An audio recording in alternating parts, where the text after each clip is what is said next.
Assalamualaikum warahmatullahi wabarakatuh. Jumpa kembali dengan keluarga Kusumayadi dan sekarang adalah edisi spesial tentang pertanyaan.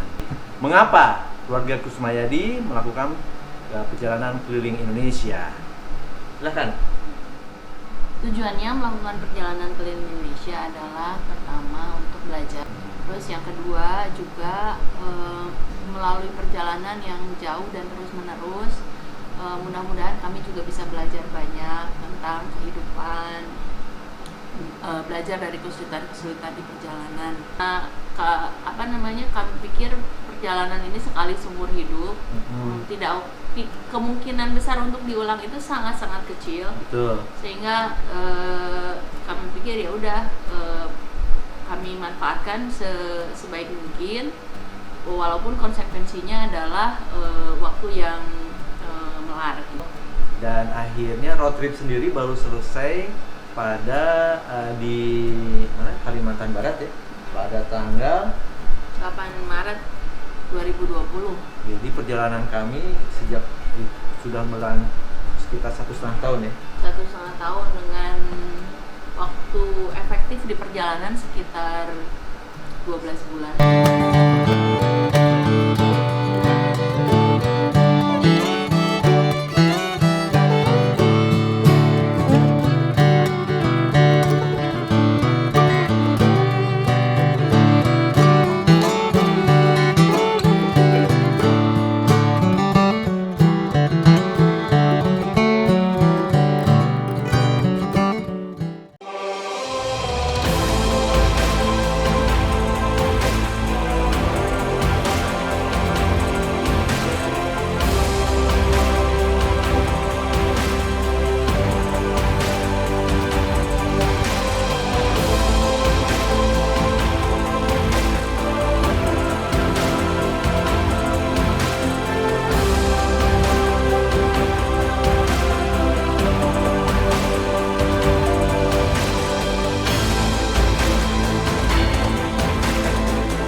Pertanyaan selanjutnya adalah para netizen sering bertanya tentang perjalanan kita. Mereka banyak yang ingin ya cita-cita berkeliling Indonesia seperti kami.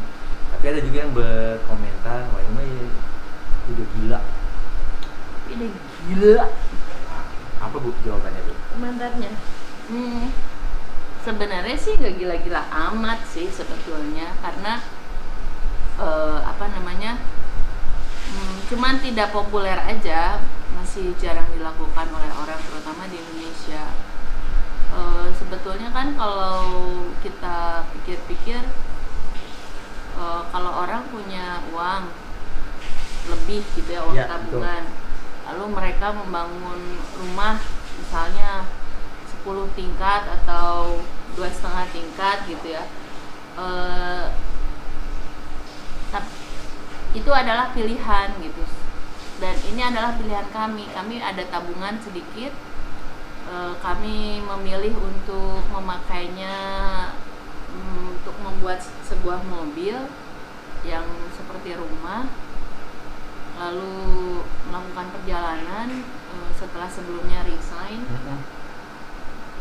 Ya pilihan gitu, bahwa nanti setelah perjalanan kami ya bekerja kembali gitu. Dan perjalanan ini sendiri kita susun itinerary, bahkan pembiayaan, anggaran yang akan dikeluarkan kita susun secara detail, sehingga kita bisa punya rencana dan keyakinan bahwa perjalanan ini sebenarnya tidak gila-gila amat, sudah dirancang, direncanakan sehingga sesuai dengan budget yang kita punya.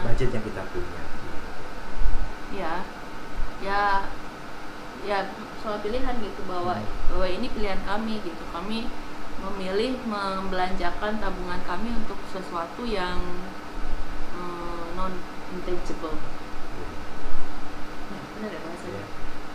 Ya termasuk kami harus resign ya dari pekerjaan karena memang manfaat dari perjalanan ini setelah kami hitung besar bagi Ya karena keluarga. kebetulan profesi yang kita miliki tidak memungkinkan untuk dilakukan secara jarak jauh. Maka mau nggak mau kita harus resign. Iya. Perkara setelah perjalanan kita bekerja kembali, ya udah itu jalan lagi aja. Sesimpel itu lah. Simpel kok, simpel aja sih dan gak gila-gila amat. Oke, selanjutnya adalah pertanyaan tentang Apakah pernah mendapatkan tindak pidana selama di perjalanan? Pernah dijahati? karena dijati. Alhamdulillah secara langsung Yang serius? yang serius sih tidak pernah ya. Tapi kami pernah mengalami diganggu sama orang mabuk Ya. Malam hari. malam hari. Ketika kami parkir di depan masjid di pinggir jalan Di Sulawesi Selatan ya, di Bulukumba. daerah Bulukumba di Sulawesi Selatan. Itu adalah kejadian sekali-kalinya yang kami rasakan ya di jalan. Oke Bu, dari tindak pidana tadi, kejadian tadi yang seperti di Bulukumba, sebenarnya ada nggak sih tips atau triks kalau kita selama road trip di perjalanan? Ya salah satunya karena memang inti dari perjalanan ini ada interaksi dengan penduduk setempat. Maka memang setiap kali kita parkir walaupun cuma sebentar, kami pasti bersilaturahmi dengan penduduk sekitar minimal tempat motif parkir.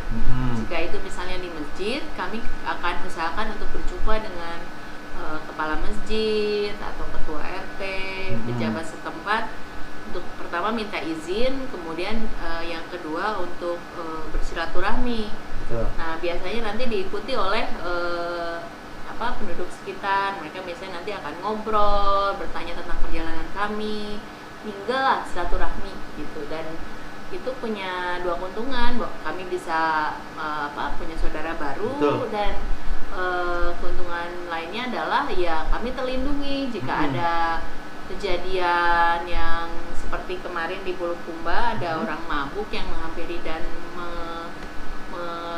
berusaha mengganggu kami, maka penduduk setempatlah yang kemudian berusaha menjauhkan orang tersebut dari mobil kita dan Betul. kami aman jadinya. Betul. Jadi kami justru diselamatkan kembali oleh warga setempat di situ. Ya biasanya kalau misalnya kita tahu sebuah daerah itu rawan kejahatan, kami akan melakukan serangkaian antisipasi. Misalnya pertama yang jelas perjalanan dilakukan ketika matahari terang, hanya ketika siang hari. Lalu untuk mencegah supaya tidak sampai di tempat tujuan pada malam hari, kami akan keluar sepagi mungkin. Kemudian akan berhenti sebelum maghrib. Sebelum maghrib. Jadi serangkaian antisipasi biasanya kami lakukan ketika mengetahui daerah tersebut rawan kejahatan, dan itu umumnya di Sumatera. Selain Sumatera sih hampir dikatakan aman ya. Indonesia itu aman. Betul. Serangkaian antisipasi itu hanya dilakukan di Sumatera. Selanjutnya, apakah pernah mendapatkan pengalaman horor? Ini juga ya menarik, banyak sekali juga pertanyaan dari netizen seperti itu. Mungkin mereka bertanya karena beberapa kali kami camping di tempat-tempat misalnya hutan ya, seperti Alas Purwo.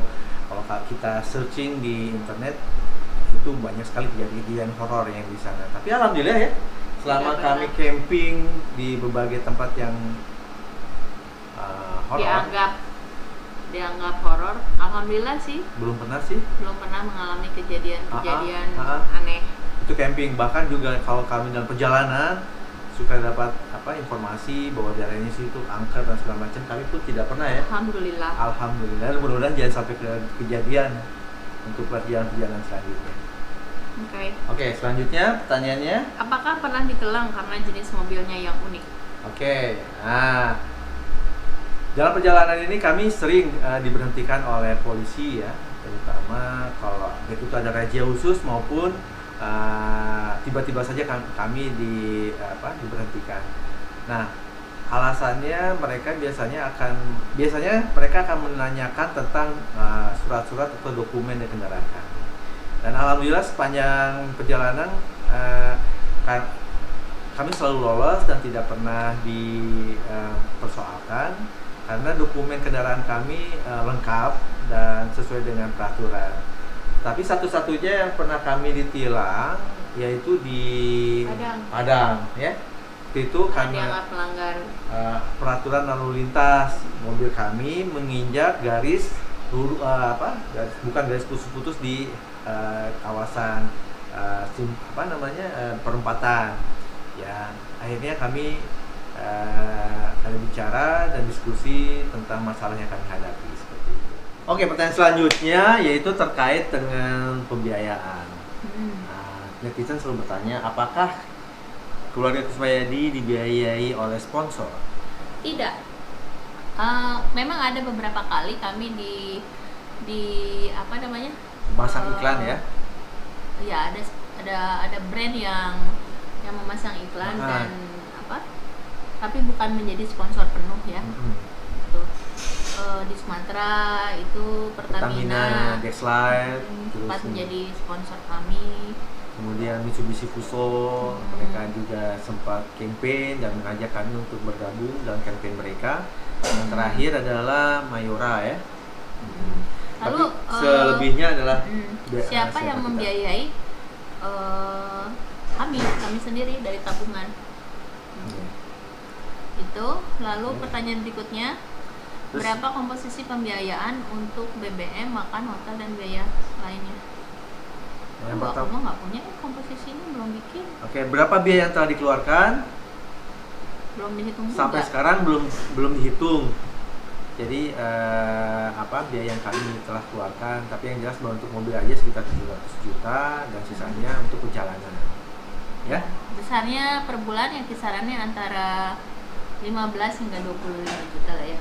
Jadi perjalanan kami kisaran untuk ini ada sekitar 15 sampai 25 juta untuk keperluan BBM, makan, masuk ke tempat-tempat wisata, membayar yang biasanya pos-pos terbesar itu ini biaya penyeberangan mobil dari satu pulau ke pulau lain ya, yang biasanya paling besar itu. Sama wisata laut ya.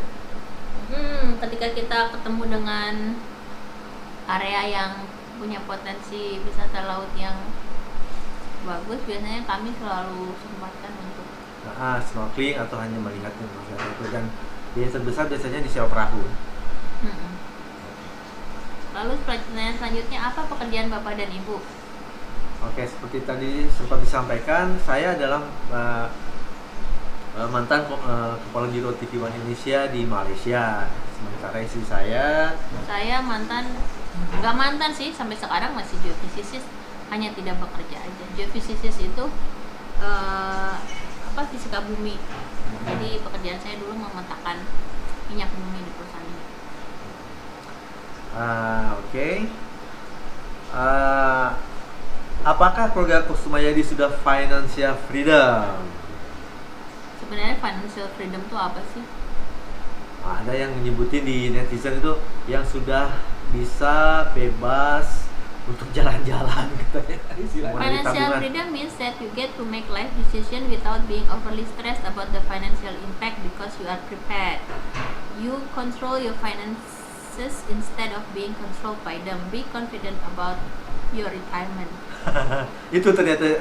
Jadi pengertiannya itu bahwa kita bisa membuat keputusan-keputusan dalam hidup tanpa terlalu stres memikirkan tentang financial impact-nya kepada keuangan kita, karena kita sudah menyiapkan. Nah, kita yang mengontrol keuangan kita, bukan sebaliknya, bukan uang kita yang mengontrol kita. Dan kita pun jika sudah financial freedom, maka kita akan confident, percaya diri tentang masa hari tua, pensiun kita. Jadi ya kalau bisa dikatakan kita sudah financial freedom ketika melakukan perjalanan. Kalau pengertian ini yang dipakai bahwa kita tidak terlalu memikirkan impact perjalanan terhadap kondisi keuangan keluarga karena memang sudah disiapkan gitu.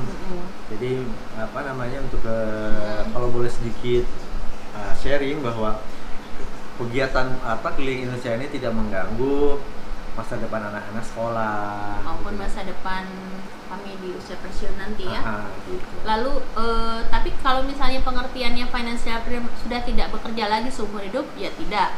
Kami masih berpikir untuk earn, untuk mencari penghasilan ya. Oke. Apakah penghasilan dari YouTube dapat memenuhi biaya perjalanan? Sampai saat ini terus terang penghasilan dari YouTube belum memenuhi untuk perjalanan kami. Ya. Apakah kakak keluarga Kusmayadi punya bisnis kontrakan? Tidak. Tidak. Lalu bagaimana anak-anak sekolah? Tadi Sudah dijawab ya. Ini. Bagaimana cara mencuci baju selama perjalanan? Oke. Dulu kami sempat membawa mesin cuci mini yang memang kami persiapkan khusus untuk perjalanan ini. Jadi ukurannya tuh cuma sekitar, mungkin tingginya sekitar 1 meter, ya sebesar inilah mejanya. Tingginya 1 meter, 3 kilo lah ya. ukuran 5 kiloan. 5 kilo. Tapi ternyata tidak efektif karena mesin pengeringnya tidak bekerja secara ideal seperti mesin pengering di mesin cuci yang besar. Sehingga kita harus untuk baju bisa kering itu perlu waktu sekitar 4 hingga 5 hari. Kalau kami tidak berdiam di satu tempat kemudian menjemur secara khusus, jadi tidak efektif, maka kami putuskan untuk laundry. Jadi setiap kali kami hendak masuk ke kota besar, kami memperhitungkan secara cermat jumlah pakaian, lalu ketika sampai di kota besar tersebut maka kami akan mencuci pakaian. Biasanya 2 atau 3 hari kita stay di situ baru kita berani masukin pakaian ke laundry ya. Iya, atau tidak lama juga kan. Oke, selanjutnya adalah pertanyaan tentang apakah keluarga Kusmayadi mempunyai tempat favorit selama perjalanan. Ambu? Sebetulnya setiap tempat punya pesonanya masing-masing. Tapi kalau dalam kaitannya tempat favorit yang bikin kami betah dan bisa parkir moti dengan aman dan menyenangkan karena pemandangan di luar bagus, yaitu di Doroncanga, di Sumbawa, di kaki Gunung Tambora. Itu ada savana, ada juga kantor Taman Nasional. Kami parkir dekat situ berhari-hari dalam suasana yang sangat menyenangkan. Dan memang banyak sekali ya tempat favorit, tapi yang paling salah satu yang disetujui oleh seluruh anggota keluarga Kusmayadi Doroncanga tadi. Ya. Kalau jalan-jalan terus, berarti kita nggak punya rumah dong. Kita punya rumah di Tangerang Selatan. Rumah pertama. Yang kita lagi syuting ini, kita tinggal di rumah. Sudah. Lalu pertanyaan berikutnya. Ini pertanyaan Yang baru. sudah sampai mana perjalanannya? Oke, jadi perjalanan kami road trip itu sudah selesai. Jadi 1 tahun setengah sudah kami lakukan. Tinggal perjalanan selanjutnya adalah Maluku dan Papua. Tapi rencananya perjalanan kedua ini tidak akan membawa si Moti karena pertimbangan efektivitas dan efisiensi biaya. Jadi kedua tempat ini kami rencananya akan menggunakan kapal terbang ataupun kapal laut. Kapan dilaksanakan? Ya, kita selesai dulu lah PSBB ini ya. Apakah perjalanan ini akan dibuat buku? Kami belum tahu sih. Kami punya dokumentasi dalam bentuk tulisan. Akan tetapi apakah itu akan menjadi buku atau tidak, belum ada kepastian. Kita lihat aja nanti. Ya. Tapi pertanyaan atau permintaan sudah banyak tentang buku ini. Oke, selanjutnya apakah perjalanan ini akan dilanjutkan ke luar negeri? Ya, keinginan sih ada, tapi kita nggak tahu lagi ya. Sebenarnya kita sudah 2 kali ke luar negeri dalam perjalanan ini. Yang pertama ke Timor Leste dan kedua ke Sarawak. Yang pertama Timor Leste kami membawa si Moti bisa sampai ke Kota Gili. Sementara ketika kami akan nyebrang ke Sarawak di Malaysia, sayang Moti tidak bisa masuk karena memang ada perjanjian kerjasama antara Indonesia dan Malaysia yang masih belum memperbolehkan. Jadi sebenarnya luar negeri sudah ya. Oke, tentu pertanyaannya adalah apakah kita akan membawa Moti sampai ke Asia atau keliling dunia? Itu nanti kita belum putuskan ya. Oke. Kita doanya saja. Demikian dulu ya. Sesi tanya jawab dengan keluarga Kusmayani khusus Terima tentang kasih perjalanan. atas pertanyaan-pertanyaannya. Terima kasih juga sudah mengikuti perjalanan keluarga kami. Dan terima kasih juga sudah menonton video ini. Mudah-mudahan bermanfaat. Dan kita jumpa lagi di episode selanjutnya dan petualangan selanjutnya. Assalamualaikum.